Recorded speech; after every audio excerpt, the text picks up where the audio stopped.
Kwa muda mfupi sana nitazungumzia kuhusiana na pumu ya ngozi, na hii ni kwa sababu hili ni tatizo ambalo lipo katika jamii na watu wengi wamekuwa wakijiuliza, kuna pumu ya ngozi, ngozi nayo pia ina pumu kumbe. Kinachoitwa pumu ya ngozi sisi kitaalamu tunaita atopic dermatitis. Ni ugonjwa sugu usioambukiza wa ngozi ambao kwa namna moja ama nyingine una uhusiano na pumu, ndio maana umepata jina hili la kuitwa pumu ya ngozi. Ni ugonjwa sugu usioambukiza wa ngozi. Ugonjwa huu sababu yake kubwa tunasema ni vinasaba. Mtu anakuwa amerithi vinasaba kutoka kwa mmoja katika wazazi wake ambavyo vinapelekea ugonjwa huu wa ngozi, na vinasaba hivyo pia vinasababisha mtu huyu kuweza kupata ugonjwa kama vile wa pumu na magonjwa mengine kama vile allergy ile ya mafua, tunaita allergic rhinitis.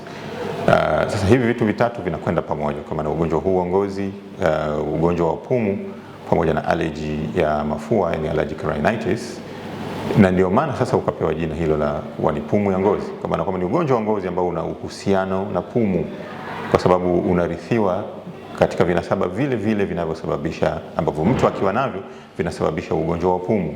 Vinasaba hivyo mtu akiwa navyo vinasababisha pia ugonjwa huo wa allergy ya mafua, lakini vinasaba hivyo mtu akiwa navyo vinasababisha ugonjwa huu wa pumu ya ngozi. Ndio maana umeitwa pumu ya ngozi, kwa sababu yake kubwa kabisa ni vinasaba. Ingawa kuna vitu vingine vichochezi kwenye mazingira yetu vinaweza kuchochea ugonjwa huu. Mazingira ya hali ya hewa yanaweza kuchochea. Baadhi ya watu wakiwa kwenye mazingira ya baridi sana, ugonjwa huu unaweza ukaibuka, au wengine wakiwa katika mazingira ya joto sana pia unaweza ukaibuka ugonjwa huu. Lakini viko vichochezi vingine, vitu vinavyosababisha allergy mbalimbali, tunaita allergens, vinaweza vikachochea ugonjwa huu. Lakini matunzo hafifu ya ngozi ambayo inaweza kusababisha ngozi ikawa kavu, inaweza ikachochea ule ukavu wa ngozi ukachochea tatizo hili. Lakini kimsingi tatizo hili linasababishwa na vinasaba. Kwa hiyo ndio sababu kubwa, na hivyo ndivyo vichochezi vikubwa vya ugonjwa huu wa ngozi unaoitwa pumu ya ngozi. Unatambulikaje ugonjwa huu? Ugonjwa huu unatambuliwa na sisi wataalamu, madaktari bingwa wa magonjwa ya ngozi, kupitia kumtazama huyu mgonjwa, kuchukua historia yake ya ugonjwa, kumfanyia uchunguzi, tunaita physical examination, na kuangalia maeneo ambayo ugonjwa huu upo na dalili zilizokuwa nazo na kwa muda gani. Mara nyingi ugonjwa huu unaweza ukatokea mtu akiwa na umri mdogo kabisa, akiwa mchanga, kwenye takriban miezi miwili tangu kuzaliwa anaweza kuanza kupata dalili za ugonjwa huu mtu. Lakini mwingine unaweza kumtokea akiwa utotoni pale, miaka miwili mpaka miaka 10 hapa mara nyingi wengine unawatokea katika hatua hiyo. Lakini kuna ambao ugonjwa huu unawatokea akiwa mtu mzima.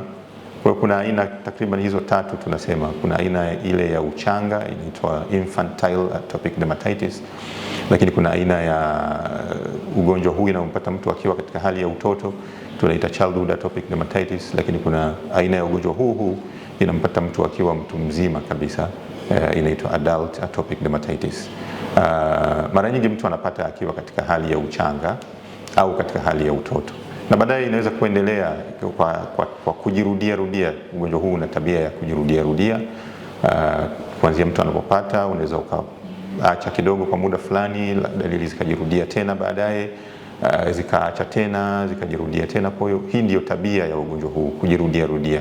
Lakini mara nyingi mtu anaanza kupata ugonjwa huu akiwa katika hali ya uchanga au katika hali ya utoto. Kwa hiyo ni muhimu kufahamu. Na dalili zake mara nyingi inakuwa ni vipele vyenye muwasho. Muwasho lazima uwepo katika ugonjwa huu. Kwa mtu anakuwa na muwasho, na muwasho huu unakuwa ni mkali, lakini unaambatana vile vile na vipele vya aina tofauti. Mara nyingi vinaweza kuanza vipele vidogo vyenye maji ndani, vinakuwa vingi, lakini baadaye kunakuwa na ukavu katika ngozi, kutegemeana na hatua ya ugonjwa huu kama ni hatua ya uchanga au hatua ya utoto au hatua ile ya utu uzima. Hizi ndio dalili zake kuu. Lazima mwasho uwepo katika ugonjwa huu. Vipele vinaweza kutokea maeneo gani? Vinaweza kutokea maeneo ya kichwani na usoni, hasa kwa watoto wachanga. Mara nyingi wanakuwa na vipele hivi kichwani na usoni, na wengine wanatengeneza aina fulani kama ya ukoko hivi kwenye sehemu za kichwa na maeneo ya uso vile vile. Lakini katika hatua ile ya utoto tunasema anaweza kupata vipele hivi katika maeneo ya mbele ya viwiko vya mikono au maeneo ya nyuma ya magoti. Hizi ni sehemu ambazo ugonjwa huu unatokea sana, maeneo ya mbele ya viwiko vya mikono, lakini pia maeneo ya nyuma ya magoti. Haya ni maeneo ambayo ugonjwa huu unatokea sana, lakini unaweza ukatokea maeneo mengine mbalimbali. Kwa hiyo hizo ni baadhi ya dalili zake, lakini mwasho lazima uwepo na ngozi inakuwa kavu mara nyingi kwa watu ambao wana ugonjwa huu wa ngozi. Na mara nyingi unakuta akipaka mafuta, anaweza kupaka mafuta baada ya muda tu mfupi ngozi inakuwa imeshakauka tena. Sasa unatibiwa vipi ugonjwa huu? Ugonjwa huu, cha kwanza kabisa ambacho tunashauri ni matunzo ya ngozi, kwa maana ya kutunza ile ngozi vizuri, kuhakikisha kwamba inakuwa na moisture, yani maji ya kutosha, kwa kupaka mafuta mara kwa mara. Kila ngozi inapokuwa kavu kidogo, basi tunamshauri mtu awe anapaka mafuta mara kwa mara ili kuzuia ile hali ya mwasho, hali ya ukavu wa ngozi, ukavu ambao unaweza kupelekea mwasho zaidi, na huu mzunguko wa mwasho na kujikuna tukawa tumeupunguza kwa namna hiyo, kwa sababu mara nyingi mtu akiwa na hali ya mwasho anajikuna. Akijikuna anapelekea mwasho zaidi, kwa sababu anakuwa ameharibu kidogo, amesababisha majeraha madogo katika ngozi yake, ambayo inaweza kupelekea vitu mbalimbali vinavyosababisha mwasho, allergens, vikapenya kwenda katika ngozi yake vikasababisha mwasho zaidi. Kwa anatengeneza ile duara la mwasho kukuna, mwasho kukuna. Kwa tunashauri atunze ngozi huyu mtu isiwe kavu ili kupunguza ule mwasho. Hii inasaidia sana katika kupunguza kujirudia kwa dalili za ugonjwa huu wa ngozi, wa pumu ya ngozi.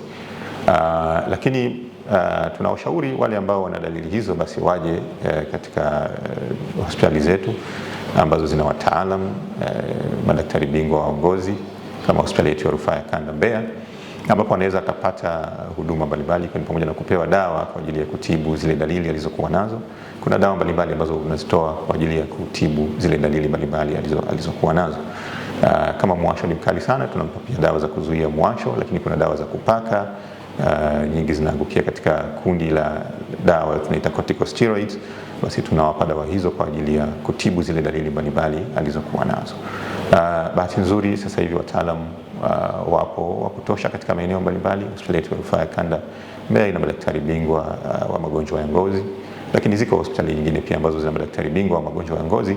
Basi tunawashauri wale ambao wameona dalili hizo mbalimbali wafike katika sehemu hizo za kutolea huduma kwa ajili ya kutibiwa sasa ipasavyo. Wengi wamekuwa wakitibu niseme kiholela, pasi na kufuata ushauri sahihi wa kitaalam, na wamekuwa hawapati matokeo mazuri. Lakini unapopata matibabu kwa kufuata ushauri sahihi wa kitaalam unapata matokeo mazuri. Na kama nilivyosema, hospitali yetu ya Rufaa ya Kanda Mbeya ina wataalamu wa kutosha katika eneo hilo na maeneo mengine mbalimbali. Hospitali yetu ina madaktari bingwa wa kutosha tu zaidi ya 70, takriban 80 katika maeneo mbalimbali, ikiwa ni pamoja na eneo hilo la magonjwa ya ngozi. Lakini pengine kingine ambacho kinakwamisha watu kupata huduma ni kuchelea au kuhofia gharama za matibabu. Kwa sasa hivi tunashukuru sana na tunaipongeza serikali yetu ya awamu ya 6 kwa kuja na mpango kabambe kabisa wa kuhakikisha kwamba wananchi wanapata huduma za afya, kwa kuandaa mpango wa bima ya afya kwa wote.